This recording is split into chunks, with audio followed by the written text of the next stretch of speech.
Ebigendererwa bya Lions kuyamba era ebigendererwa bya Rotary Club bifaanagana. Kale baneempuliriza wano nga mwogera nga byonna bifaanagana. Tuyamba community.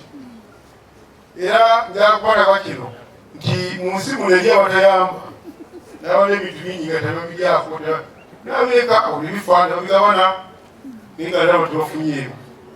Erinnya lyange nze Jonathan Ntulume nga nze immediate past president owa Lions Club Host. Bwe ngamba immediate past kitegeeza nti nze mbadde president wa Lions Club Host okumala emyaka 2 gijjudde.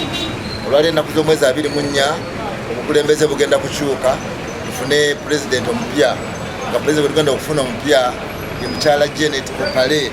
Mukyala Opale yabadde vice wange era kakati mu buweereza bwaffe obwa Lions Club abeera vice ate yaddako n'afuuka president. N'olw'ensonga eyo basebo ne bannyabo olwali olunaku lukulu mu byafaayo byaffe bya Lions Club Mukono Host. Olw'ensonga kitujagulizaamu okufa kw'omugenzi mukadde waffe Yese Mubangizi. Yese Mubangizi y'omu ku batandisi b'ekibiina kino ekya Lions Club mu Mukono. Yese Mubangizi tumujjukira yatandika ekibiina kino naye oluvannyuma n'atugendako kabenje ak'amaanyi akamuttira mu Lwera. Olwaleero zigenda kubeera wiikisi kumpi 3 ekya munnaffe oyo atugendako. Tusazeewo okujja wano e Mukono kuba tuba tukola emirimu gyaffe nga tugikola wano mu Mukono. Mulundi ogwasembayo nga tujaguza okuyingiza Bammembers abapya twajja ne tusimba emiti mingi wano ku ddwaliro era n'okugaba omusaayi wano wenyini we tutudde. Era twakola ne zebra crossing eyo ng'akabonero ak'okulumirwa bannaffe abalwadde abajja mu ddwaliro lino ate n'okulivaamu obutafuna bubenje nga basala emmotoka ezo nga bwe muziraba. Akafo kano kazibu nnyo, akafo kano tekasalika kkubo naddala ng'obadde oli mulwadde.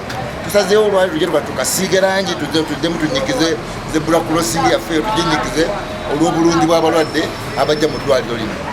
Amannya nze Nasozi Janet Opale nga nze incoming president wa Lions Club Mukono. Ekigambo ky'akabenje kyo kikyali nsonga nnene lwa nsonga.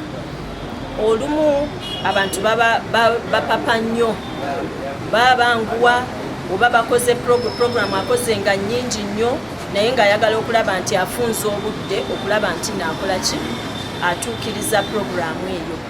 Ekirala olumu n'emmotoka zaffe nazo ziyinza okubeerako obuzibu oba ne bazigayaalirira okugikebera oba neyononekako akantu akamu n'okabusa amaaso n'ogamba kano nja kukakola nga ki nga nfunye obudde. Naye Yese yagenda bw'atyo omumala mu nguudo za Uganda. Ekigambo kyeninako omukugu n'obufulumwa simanyi bwe kirigabibwa ekya bodaboda n'enguudo zaffe n'engeri gye zivugwamu. Kintu kinene kissa abantu bangi mu ggwanga lino. Buli bajja nti akabenje kavudde kwa bodaboda n'akabenje kavudde kwa bodaboda. Embeera eyo simanyi bwe tunagikola naye nga nate n'aba bodaboda bamugamba naye basaana mu engeri ennungi ey'okubatendeka. Naye Yese yagenda naye ng'agenze twatuleseewo mmwe Katonda nga abalonze ku mulembe guno okubeera ba Lions Mukono Host abakola ebyekisa. Katonda kyabayitidde era bwe mukuŋŋaana nga wano ne munoonya waliwo ekitundu kyetaaga okukolamu ebyekisa nga mubikola. Mukoze bulungi nnyo bye mwakozeeko. Katonda yeebazibwe.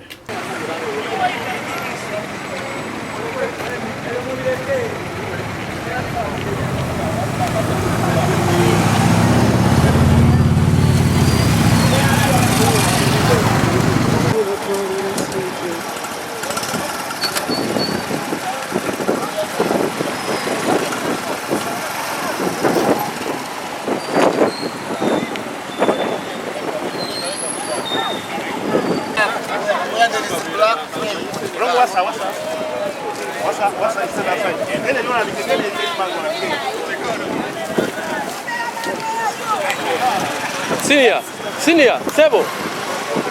Waliye president nanti mulabe waliye. No, we are the camera to so alone down moment. We are taking at random.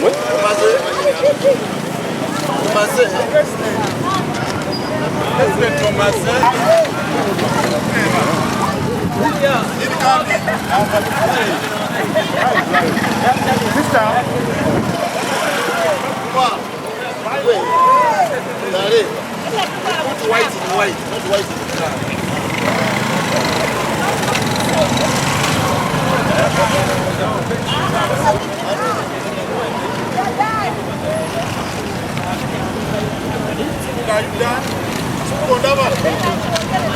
Lions Club Mukono Host IPP.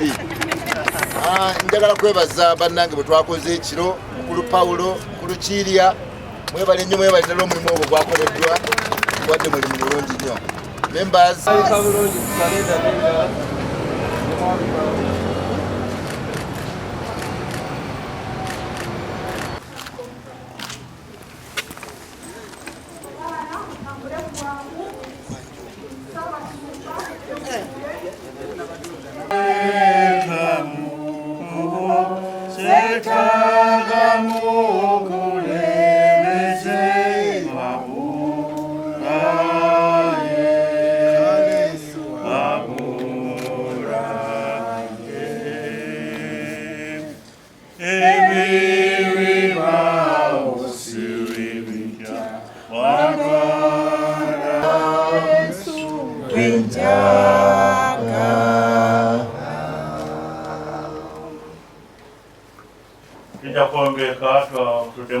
Gambia Zapurio, Yamakumia Mosatu, Sabbath Yellow, we are echo and Yankin Bakustai.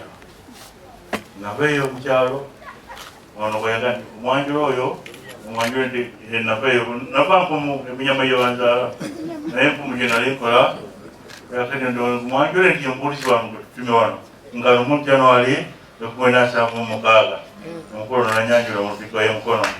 Wakati msawa kusabiri wakati bolo no kusa wakati tutira kutengana wabula nagenda ne muisa na ene nange na muisa mpulya manese nzenza ankwata na muisa ne mulekawo nga itanda fuka mulabiriji ate ne kuno musate ne mulonda na ina fuka mulabiriji moyo otungaze tibo weda kareze siza kusiiga ngole mikono ya kwa kitafu wani wakisa tusasira busasi na kukola na kubira kama abiro munamu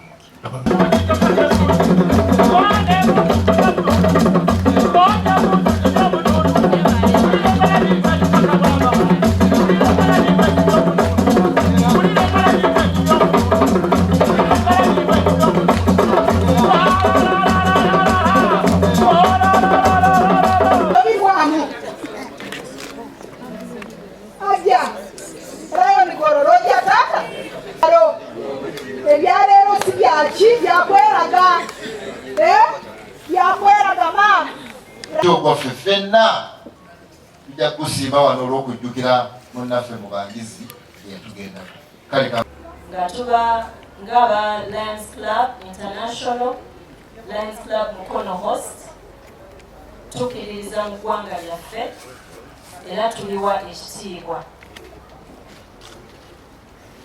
abatulabirira bannaye glass ngasi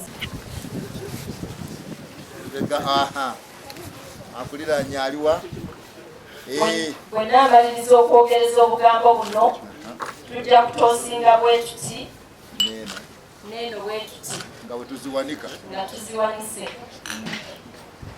Fellow Lions, ladies and gentlemen, please raise your glasses and join me in drinking a toast to the good health and long life for the Republic, for our Excellency, the Republic of Uganda, His Excellency Yoweri Kaguta Museveni. Thank you so much. Munywe. Mubalanga munywanga mumalamu. Munywe mumalemu mukube posi tubaita okuba posi otyo the President of the Republic of Uganda, His Excellency Yoweri Kaguta Museveni. Thank you very much. You can take your seats. Thank you.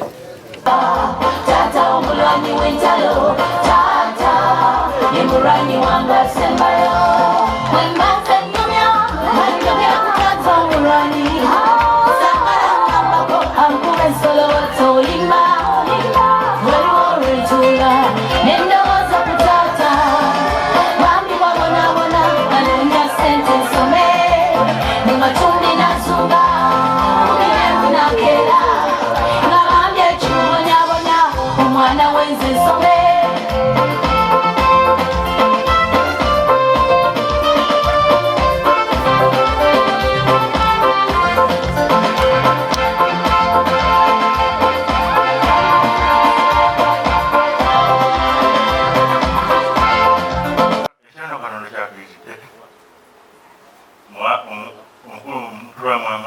Sawa 10 babadde basiiga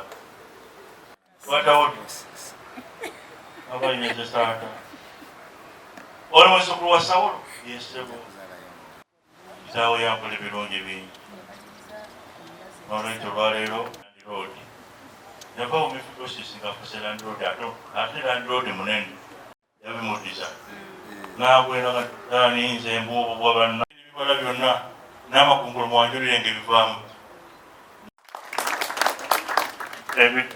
ekibiina kino abakitandika ekyo kyebagenderawo ekanja ekyawo Kampala nga basomera Bukoto naye nga bakozesa yabadde ejjudde baloteria omwana waabwe nga awasa naye baloteria nibyo bakola ate kamwaffe Yesu bwe yali ayigiriza kumwasirisa ennyo nammwe mukole ku mulimu kanjogere nammwe nga muddamu munagaana nga kitammwe bw'alina ekisa basabira Katonda asibe abantu bangi nga baki nga balina ekisa nga balina okwagala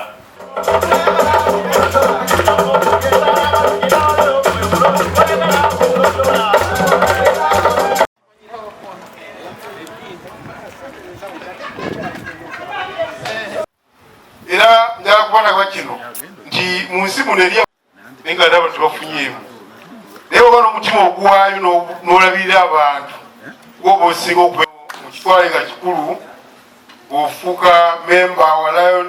Tuyamba nnyo okutegeera lwaki tuyamba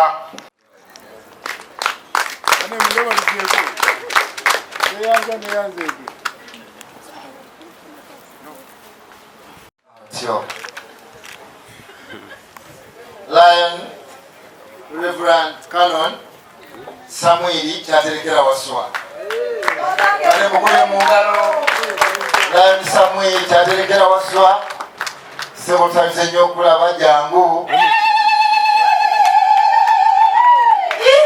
oyo sebo abadde mpadiwega nnyo era sebo tuzimbye nnyo muzanganda naweebwa ekikopo kino basaba muyimirire n'abaana bamuza mujje dijo baba tolina olina oluyimba lubawe lwaleete mpolampola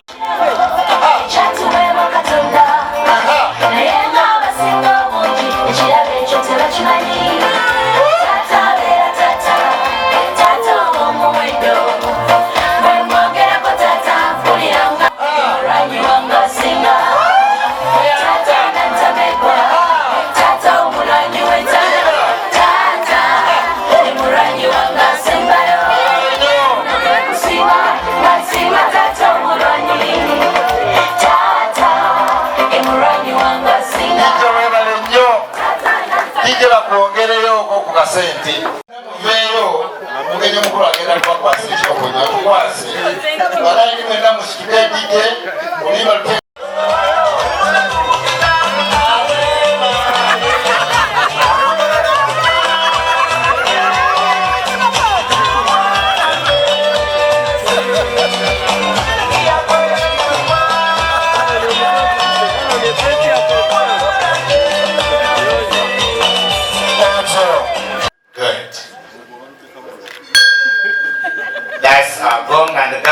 every time the president sounds it, it means she needs your attention because that's where our authority is. Sure, nobody else can do that. You could see Jonathan was missing it and he wanted to bang it as many last times as possible. So thank you very much. Congratulations. This marks the end of our installation ceremony. Thank you so much. Congratulations, all of you.